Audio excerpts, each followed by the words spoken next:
아시아를 혐오했던 핀란드 여성이 한국 남성과 결혼해서 서울에 정착하게 된 놀라운 이야기가 있습니다. 중국과 일본에서 받은 문화적 충격 때문에 3년간 아시아 여행을 완전히 거부했던 헬싱키 출신 그래픽 디자이너 엘리나의 인생 역전 경험담을 들려드릴게요. 아시아는 절대 다시 가지 않겠어요. 정말 나와 맞지 않는 곳이에요 라고 단호하게 말했던 그녀였습니다. 8개월간 한국 여행을 거부했던 엘리나는 결국 친구의 간곡한 부탁을 계기로 마지못해 서울행 비행기에 몸을 맡겼다고 합니다. 한국 땅을 밟은 엘리나가 단 나흘 만에 보여준 반응은 그녀 자신도 상상도 못했던 완전한 마음의 변화였습니다. 1년이 흐른 뒤에는 엘리나 쪽에서 먼저 깜짝 놀랄 역제안을 해왔다고 합니다. 아시아를 그토록 싫어했던 엘리나의 마음을 완전히 바꿔놓은 것은 과연 무엇이었을까요?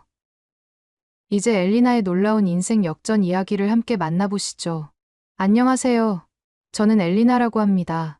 지금은 서울에 살고 있지만 원래는 핀란드 헬싱키에서 태어나고 자란 토종 핀란드인이에요.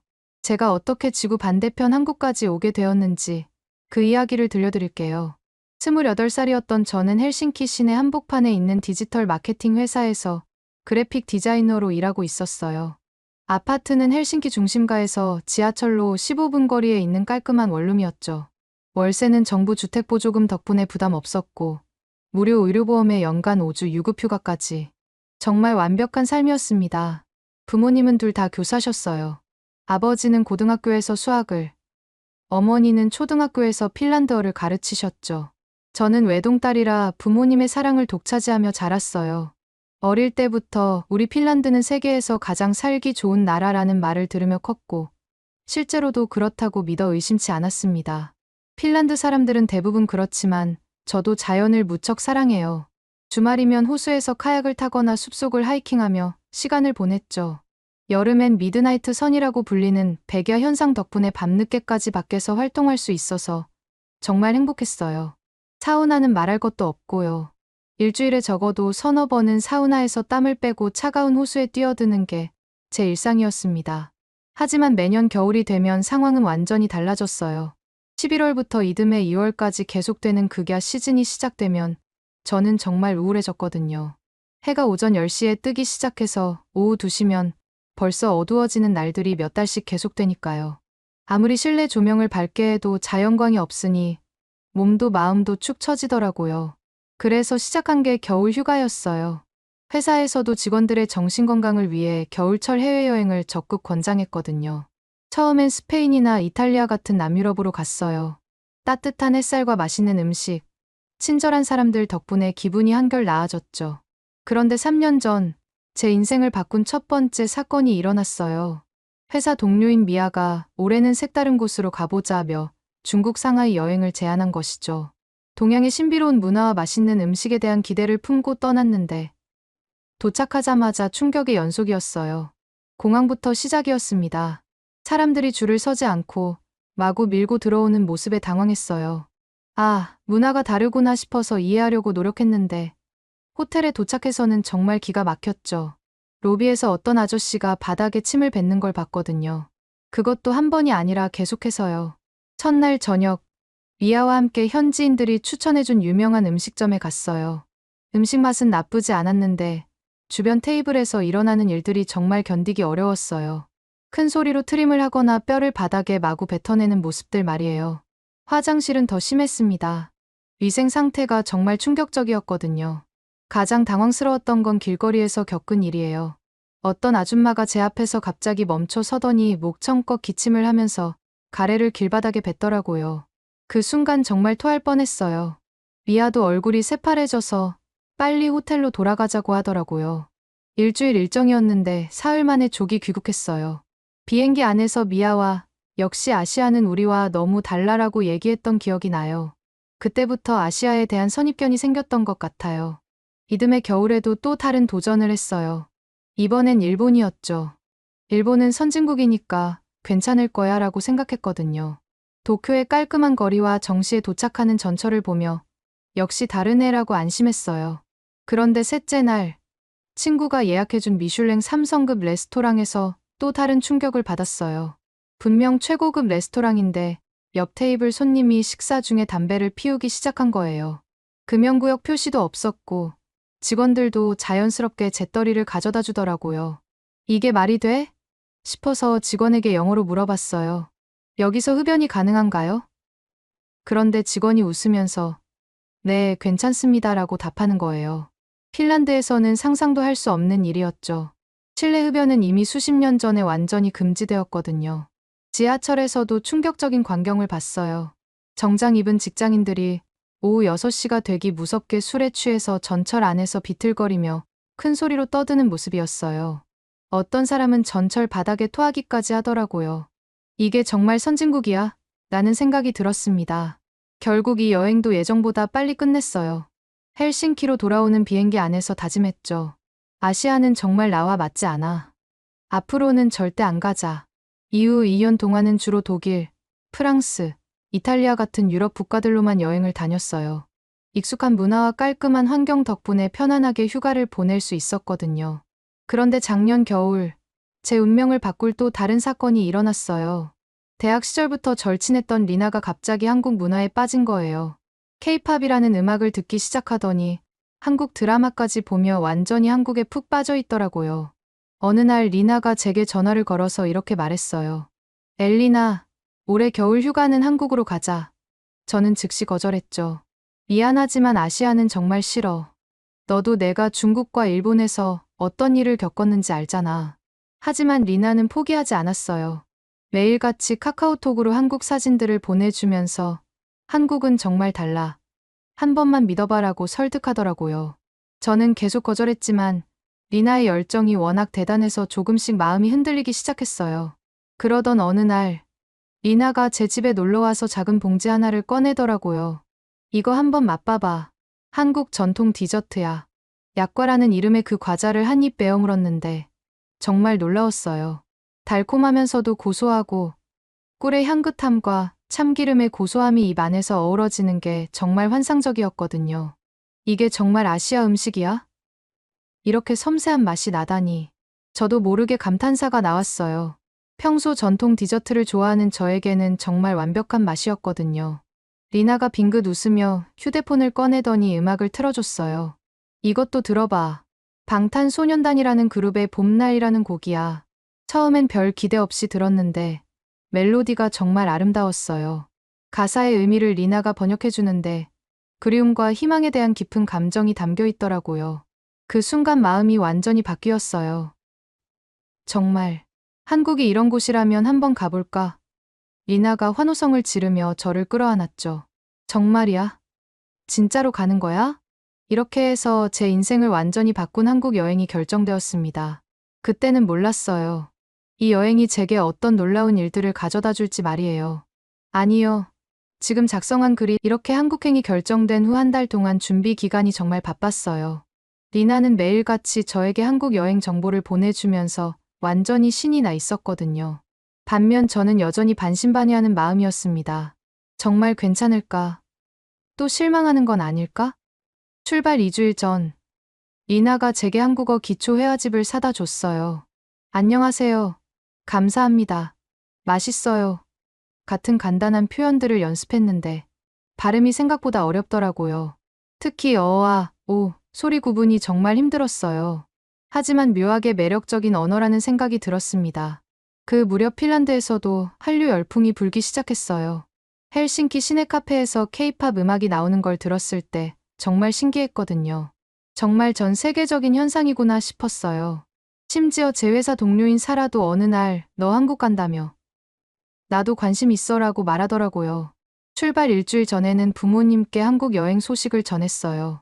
아버지는 아시아는 위험하지 않니? 라며 걱정하셨고 어머니는 음식이 너무 매워서 내가 먹을 수 있을까? 라고 염려하셨어요. 저도 똑같은 걱정을 하고 있었거든요. 특히 매운 음식은 정말 자신이 없었어요.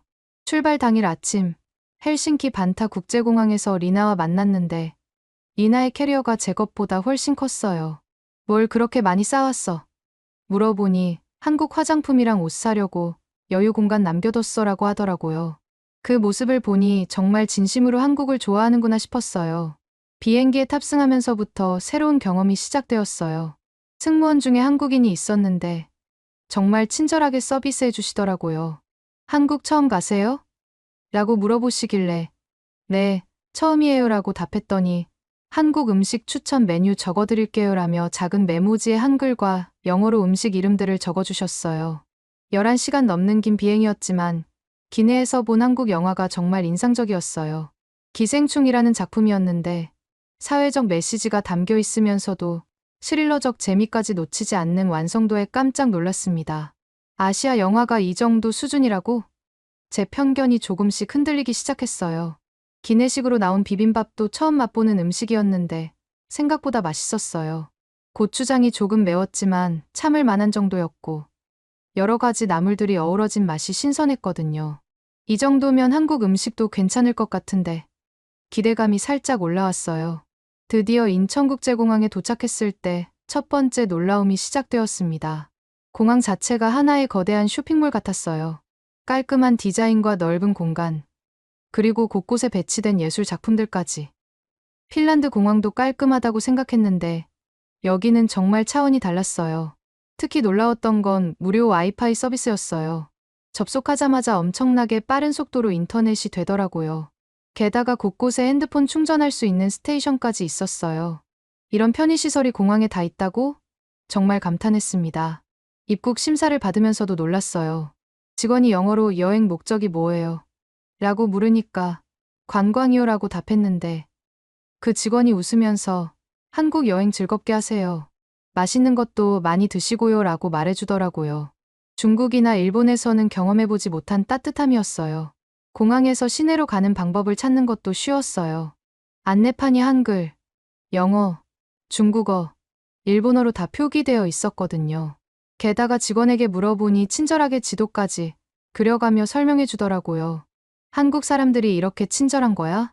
공항철도를 타고 서울역으로 향하는 동안 창밖 풍경이 정말 신기했어요. 고층 아파트들이 산을 따라 질서정연하게 늘어서 있는 모습이 마치 거대한 레고 블록 같았거든요. 리나가 저기 한강이야 라고 가리키는데 강물이 햇빛에 반짝이면서 정말 아름답게 보였습니다. 전철 안에서도 놀라운 점들을 발견했어요. 사람들이 스마트폰을 보고 있긴 했지만 통화는 하지 않더라고요. 핀란드에서도 전철에서는 조용히 하는 문화가 있는데 한국도 비슷한 에티켓이 있는 것 같았어요. 생각보다 질서의식이 있네. 서울역에서 지하철로 갈아타면서 또 한 번 놀랐어요. 사람이 엄청 많은데도 모두들 질서를 잘 지키더라고요. 핀란드처럼 조용하지는 않았지만 나름의 질서가 있었어요. 특히 지하철 문이 열릴 때 내리는 사람들을 먼저 기다려주는 모습이 인상적이었습니다. 지하철 시스템도 정말 잘 되어 있었어요. 노선도가 명확하게 표시되어 있고 다음 역 안내도 한국어와 영어로 동시에 나오더라고요. 게다가 스크린도어까지 설치되어 있어서 안전하다는 느낌이 들었어요. 인프라가 정말 잘 갖춰져 있구나. 명동에 도착해서 호텔을 찾아가는 길이 정말 흥미진진했어요. 한글 간판들이 네온사인으로 번쩍번쩍 빛나고 길거리에서 맛있는 냄새가 계속 풍겨오는 거예요. 어떤 할머니가 길가에서 호떡을 구워 파시는데 그 달콤한 냄새에 저도 모르게 발걸음이 멈춰졌어요. 하나 사볼까? 리나가 제 안에서 처음으로 한국 길거리 음식을 맛봤는데 정말 놀라웠어요. 겉은 바삭하고 속은 달콤한 설탕과 견과류가 들어있는데 입안에서 녹으면서 퍼지는 단맛이 환상적이었거든요. 이런 간식이 길거리에서 파는 거야? 완전히 매료되었습니다. 호텔 체크인 과정도 매우 순조로웠어요. 프런트 직원이 유창한 영어로 설명해주면서 주변 관광지 지도까지 주더라고요. 조식은 몇 시부터 몇 시까지고 이 근처에 맛있는 식당들은 이런 곳들이 있어요 라며 세심하게 안내해 주었어요. 방에 들어가서 창문을 열었을 때 그 광경을 잊을 수가 없어요. 명동 거리가 한눈에 내려다 보이는데 사람들로 북적이는 모습이 정말 활기차 보였거든요. 네온사인들이 만들어내는 화려한 야경도 아름다웠고요. 이런 게 바로 아시아의 역동성이구나. 호텔에 체크인한 후 첫 번째 정식 식사를 하러 나갔어요. 리나가 미리 찾아놓은 불고기 전문점이었는데 들어가자마자 직원이 안녕하세요 라며 밝게 인사해 주더라고요. 그리고 저희가 외국인인 걸 알고는 메뉴를 영어로 설명해 주면서 매운 거 못 드시면 안 매운 걸로 주문해 드릴게요 라고 세심하게 배려해 주었어요. 불고기를 처음 맛봤을 때의 그 감동을 잊을 수가 없어요. 달콤하면서도 고소한 양념에 부드러운 고기가 입안에서 녹는 듯한 느낌이었거든요. 정말 이게 한국 음식이야. 계속 감탄사가 나왔어요. 리나가 봤지? 내가 왜 한국에 빠졌는지 알겠지? 라고 득이양양하게 말하더라고요. 반찬으로 나온 김치도 처음에는 무서웠는데 한 입 먹어보니 생각보다 괜찮았어요. 매콤하긴 했지만 상큼한 맛도 있고 뭔가 중독성이 있는 맛이었거든요. 이게 바로 한국 사람들이 매일 먹는다는 김치구나. 둘째 날부터는 본격적인 서울 관광을 시작했어요.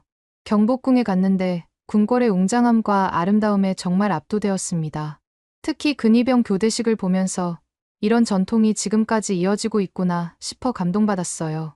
한복을 입은 관광객들도 많았는데 그 화려한 색감과 우아한 실루엣이 정말 아름다웠거든요. 궁궐 안에서 만난 한국인 가이드 분이 정말 인상적이었어요. 저희가 외국인인 걸 보고 영어로 친절하게 설명해 주시면서 사진 찍어 드릴까요? 라고 제안해 주시더라고요. 그분 덕분에 경복궁에서 정말 예쁜 사진들을 많이 찍을 수 있었어요. 북촌 한옥마을에서는 또 다른 매력을 발견했어요. 전통과 현대가 조화롭게 어우러진 모습이 정말 인상적이었거든요. 한옥 카페에서 전통차를 마시면서 창밖으로 보이는 기와 지붕들을 바라보니 마음이 평온해졌습니다. 이런 여유로운 분위기도 있구나. 그 카페에서 파는 한과들도 정말 맛있었어요. 약과와 비슷하지만 또 다른 종류의 전통 과자들이 있더라고요. 특히 깨강정이라는 과자가 정말 고소하고 달콤해서 리나와 함께 한 봉지를 다 먹어버렸어요. 한국 디저트 정말 매력적이야. 셋째 날 홍대에 갔을 때는 완전히 다른 한국을 만났어요. 젊은 사람들의 에너지가 넘치는 거리에서 버스킹 공연을 보는데 K-팝 댄스부터 일렉트로닉 음악까지 정말 다양한 장르의 공연이 펼쳐지고 있었습니다. 특히 한 여고생팀이 춤추는 모습을 보면서 이게 바로 K-팝의 본고장이구나 실감했어요. 홍대 클럽 거리도 구경했는데 정말 화려했어요. 각종 클럽들에서 흘러나오는 음악 소리와 젊은이들의 웃음소리가 어우러져서 마치 축제 같은 분위기였거든요. 핀란드에서는 느낄 수 없는 열정적인 에너지가 있었습니다. 그날 밤 한강공원에서 치킨과 맥주를 먹으면서 리나와 이야기를 나눴어요. 솔직히 어때? 한국이 내 생각과 달랐지? 리나가 물어보니까 저도 인정할 수밖에 없었어요. 정말 놀라워. 내가 가졌던 아시아에 대한 편견이 얼마나 잘못된 것이었는지 깨닫고 있어. 한강에서 바라본 서울의 야경이 정말 환상적이었어요. 반포대교에서 펼쳐지는 무지개 분수쇼를 보면서 이런 낭만적인 곳이 있다니 감탄했습니다. 강바람을 맞으며 맥주를 마시는 사람들의 여유로운 모습을 보니 한국 사람들의 삶의 문화가 정말 매력적으로 느껴졌어요. 하지만 가장 놀라운 일은 넷째 날에 일어났습니다. 그날이 바로 제 운명을 완전히 바꾼 날이었거든요. 명동에서 쇼핑을 즐기며 마지막 날을 보내고 있었는데 갑자기 뒤에서 누군가 저희를 따라오는 기척이 느껴지기 시작했어요. 처음에는 그냥 우연의 일치인 줄 알았어요. 하지만 몇 분째 계속 같은 속도로 뒤를 따라오는 발자국 소리가 들리니까 점점 무서워지기 시작했거든요. 리나도 제 표정을 보더니 왜 그래? 라고 물었고 저는 작은 목소리로 누군가 우리를 따라오는 것 같아라고 말했어요. 리나가 살짝 뒤를 돌아보더니 얼굴이 새파래졌어요. 정말이네. 어떻게 하지? 우리는 발걸음을 빨리 하기 시작했고 그 남자도 따라서 빨라지는 게 느껴졌어요. 그 순간 정말 무서웠습니다. 설마 중국에서 겪었던 일들이 한국에서도 일어나는 건 아니겠지? 바로 그때였어요. 그 남자가 실례합니다. 라고 영어로 소리를 지르며 저희에게 다가왔거든요. 저와 리나는 완전히 놀라서 서로를 꽉 붙잡고 있었는데 그 남자가 숨을 헐떡거리며 지갑 떨어뜨리신 것 같은데요 라고 말하는 거예요. 그 순간 제 얼굴이 얼마나 빨개졌는지 몰라요. 가방을 확인해 보니 정말로 지갑이 없더라고요. 언제 떨어뜨렸는지도 모르게 말이에요.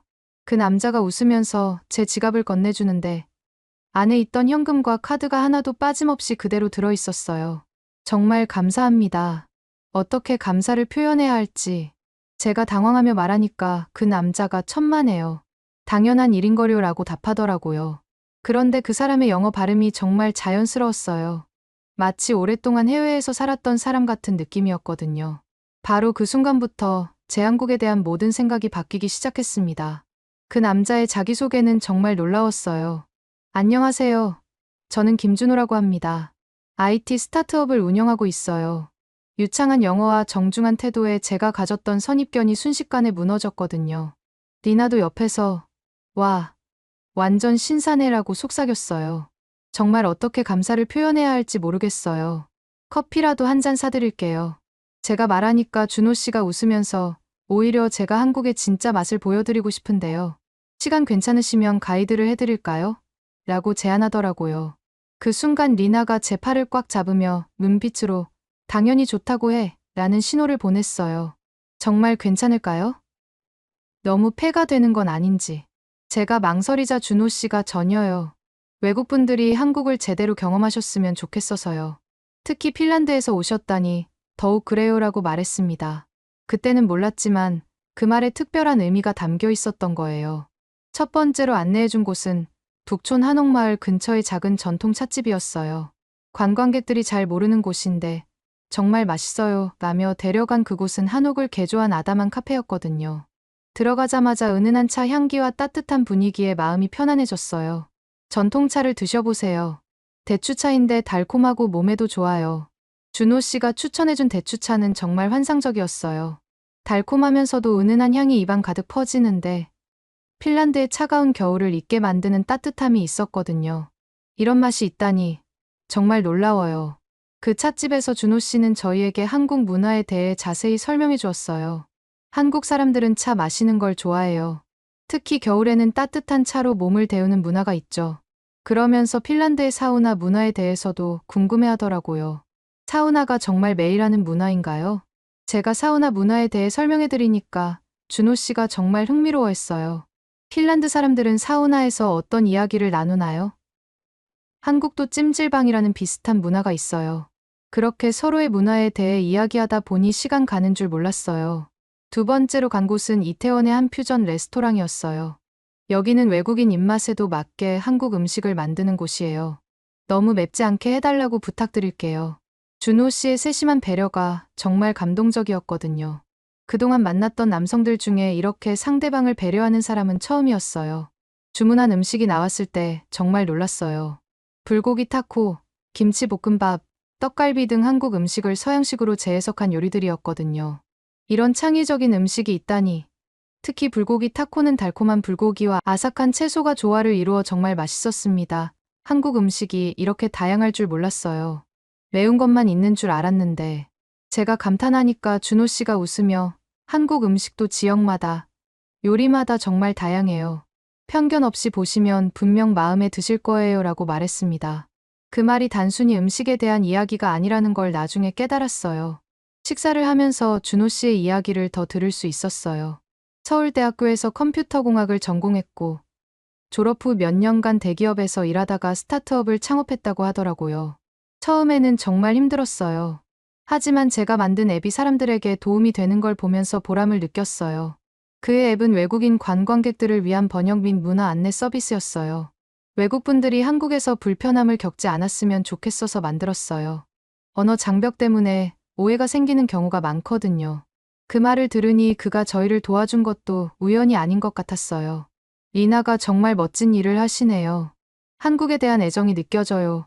라고 말하니까 준호 씨가 잠깐 표정이 어두워졌어요. 사실 저도 해외에서 힘든 경험을 했거든요. 그래서 더욱 외국인들에게 따뜻하게 대하고 싶어요. 그때는 구체적으로 말하지 않았지만 뭔가 깊은 사연이 있다는 느낌이 들었어요. 세 번째로 간 곳은 한강공원이었어요. 한국 사람들이 가장 좋아하는 장소 중 하나예요. 특히 치킨과 맥주를 먹으면서 강바람을 맞는 게 정말 좋거든요. 준호 씨가 치킨과 맥주를 주문하면서 매운맛 말고 순한 맛으로 주문할게요 라고 또 한 번 배려해 주었어요. 한강에서 바라본 서울의 풍경이 정말 아름다웠습니다. 해가 지면서 도시의 불빛들이 하나둘씩 켜지고 한강다리들이 조명으로 화려하게 빛나기 시작했거든요. 정말 로맨틱한 곳이네요. 핀란드에도 호수가 많지만 이런 도시적인 아름다움은 처음이에요. 치킨을 먹으면서 준호 씨는 더 개인적인 이야기를 들려주었습니다. 저는 혼자 살고 있어요. 부모님은 부산에 계시고요. 서울에서 일하면서 가끔 외로울 때가 있거든요. 그런 솔직한 모습이 더욱 매력적으로 느껴졌어요. 핀란드 남성들과는 다른 따뜻함이 있었거든요. 핀란드는 어떤 곳인가요? 정말 가보고 싶어요. 준호 씨가 눈을 반짝이며 물어보자 저는 고향에 대해 자세히 설명해 드렸어요. 사우나 문화, 자연의 아름다움, 복지 시스템까지. 정말 살기 좋은 곳 같아요. 언젠가 꼭 가보고 싶어요.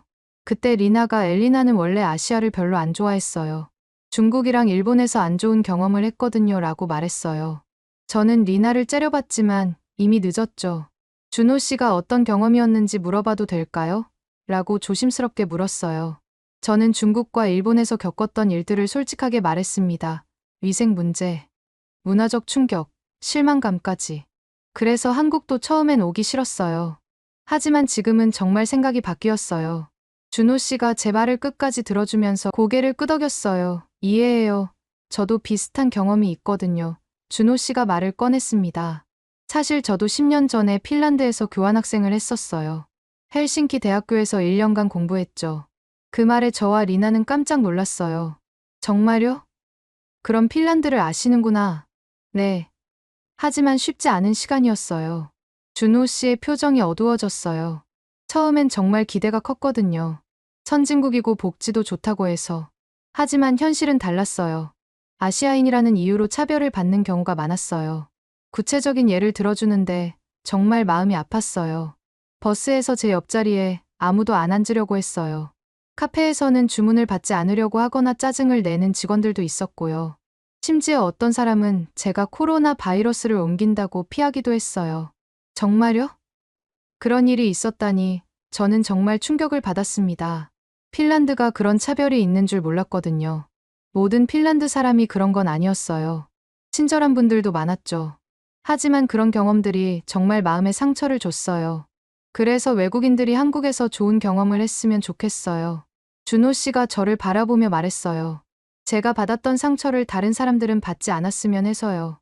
특히 편견 때문에 한 나라 전체를 판단하는 건 정말 안타까워요. 그 말을 들으니 제가 얼마나 잘못 생각하고 있었는지 깨달았습니다. 정말 죄송해요. 저도 아시아에 대해 편견을 가지고 있었네요.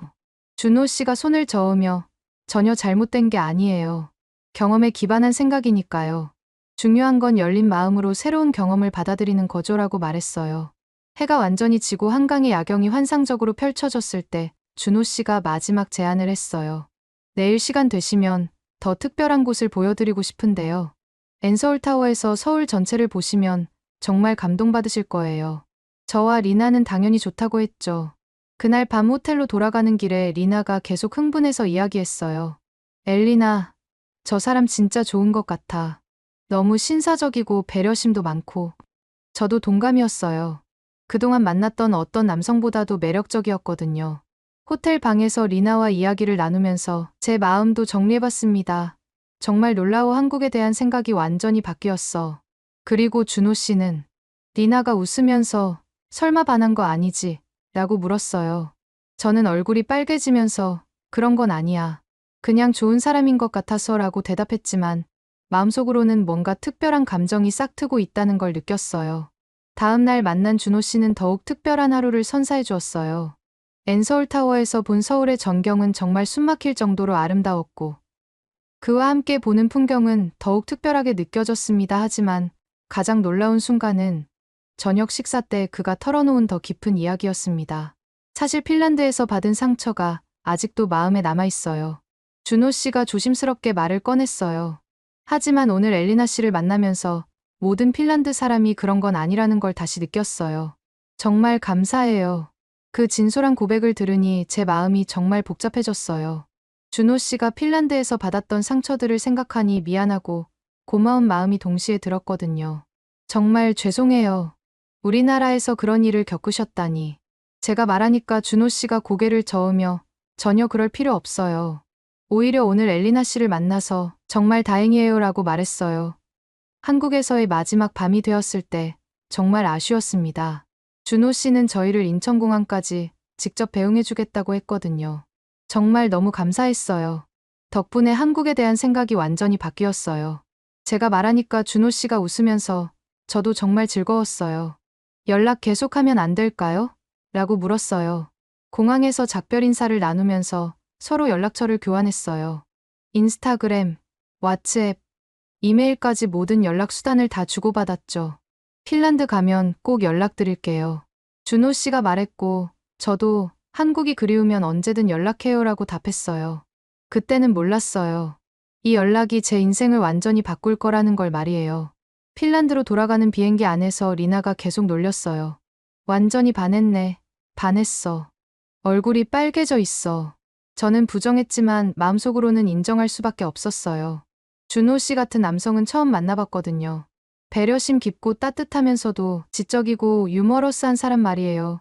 헬싱키에 도착하자마자 제일 먼저 한 일은 준호 씨에게 메시지를 보내는 것이었어요. 무사히 도착했어요. 정말 감사했습니다. 몇 시간 후에 답장이 왔는데 잘 도착하셨다니 다행이에요. 한국이 그리워지면 언제든 연락하세요라고 되어 있었어요. 그 후로 매일매일 연락을 주고받기 시작했어요. 처음에는 단순한 안부 인사였지만 점점 더 깊은 이야기들을 나누게 되었거든요. 준호 씨는 매일 아침 좋은 하루 보내세요라는 메시지를 보내줬고 저도 핀란드의 일상 사진들을 공유했습니다. 특히 인상적이었던 건 준호 씨가 핀란드어를 배우기 시작했다는 거예요. 안녕하세요를 핀란드어로 어떻게 말해요? 부터 시작해서 점점 더 복잡한 표현들을 물어보더라고요. 리타 쿨루라고 가르쳐줬더니 정말 열심히 연습해서 나중에는 음성 메시지로 핀란드어를 보내주기도 했어요. 저도 한국어 공부를 시작했어요. 헬싱키에 있는 한국어 학원에 등록해서 기초부터 배우기 시작했거든요. 안녕하세요. 감사합니다부터 시작해서 점점 더 어려운 문장들을 익혔어요. 준호 씨에게 한국어로 메시지를 보내면 정말 좋아하면서 발음까지 교정해줬어요. 2달이 지났을 때 준호 씨가 화상통화를 제안했어요. 처음에는 시차 때문에 힘들었지만 서로 시간을 맞춰가며 거의 매일 화상통화를 하게 되었습니다. 준호 씨의 얼굴을 다시 보니 한국에서의 추억들이 생생하게 떠올랐거든요. 화상통화를 하면서 서로의 일상을 더 자세히 알게 되었어요. 준호 씨는 아침에 일어나서 회사에 가기 전까지, 저는 저녁 시간에 주로 통화를 했어요. 오늘 회사에서 어떤 일이 있었어요? 부터 시작해서 취미, 꿈, 가족 이야기까지 정말 다양한 주제로 이야기했어요. 석 달째가 되었을 때 제 마음에도 변화가 일어나기 시작했어요. 매일 준호 씨와 이야기하는 것이 하루에 가장 기다려지는 시간이 되었거든요. 화상통화가 없는 날에는 뭔가 허전하고 외로웠어요. 이게 정말 사랑인가? 스스로에게 자꾸 물어봤어요. 넉 달이 지났을 때 준호 씨가 심각한 표정으로 말했습니다. 엘리나 씨. 솔직히 말씀드릴 게 있어요. 저는 가슴이 두근거리면서 네, 뭔가요? 라고 물었어요. 저는 엘리나 씨를 단순한 친구로 생각하지 않아요. 사랑하게 되었어요. 그 고백을 듣는 순간 제 마음도 확실해졌어요. 저도 마찬가지예요. 제가 떨리는 목소리로 답하니까 준호 씨가 정말 환하게 웃었어요. 정말요? 꿈 같아요. 그날부터 저희는 공식적으로 연인 관계가 되었습니다. 비록 지구 반대편에 떨어져 있었지만 마음만은 정말 가까웠거든요. 원거리 연애가 쉽지는 않았어요. 시차 때문에 통화 시간을 맞추는 것도 어려웠고 직접 만날 수 없다는 게 가장 힘들었어요. 하지만 준호 씨는 정말 로맨틱한 사람이었어요. 제 생일에는 핀란드까지 꽃을 배달 주문해줬고 발렌타인데이에는 한국 전통차 세트를 보내줬거든요. 6달이 지났을 때 저는 중요한 결정을 내렸습니다. 회사에 원격 근무를 제안한 거예요. 한국에서 일해보고 싶어요. 가능할까요? 상사에게 조심스럽게 물어봤는데 의외로 긍정적인 반응이었어요. 요즘 글로벌 시대니까 해외에서 일하는 것도 회사에 도움이 될 것 같은데요. 회사에서 승인이 나자마자 준호 씨에게 전화를 걸었어요. 한국에 가도 된다고 해요. 준호 씨의 놀라는 목소리가 지금도 생생해요. 정말요? 꿈 같아요. 언제 오세요? 저는 이미 항공편까지 예약해둔 상태였어요. 다음 달에 가요. 한국으로 떠나는 날 부모님이 공항까지 배웅을 나오셨습니다. 아버지가 정말 괜찮겠니? 라며 걱정하시자 어머니가 딸이 이렇게 행복해하는데 뭘 걱정해. 사랑하는 사람과 함께하는 게 제일 중요한 거야 라고 말씀하시더라고요. 인천공항에 도착했을 때 준호 씨가 꽃다발을 들고 기다리고 있었어요. 7개월 만에 다시 보는 그의 모습은 더욱 반가웠어요. 정말 왔네요. 꿈 같아요. 준호 씨가 저를 꽉 안아주는데 그 순간 정말 모든 게 현실이라는 게 실감났습니다. 한국 생활 적응은 생각보다 어렵지 않았어요. 준호 씨의 도움으로 원룸도 구하고 회사 업무도 순조롭게 진행되었거든요. 특히 한국의 빨리빨리 문화가 처음에는 당황스러웠는데 익숙해지니까 오히려 효율적이더라고요. 석 달 후 준호 씨의 부모님을 뵙게 되었어요.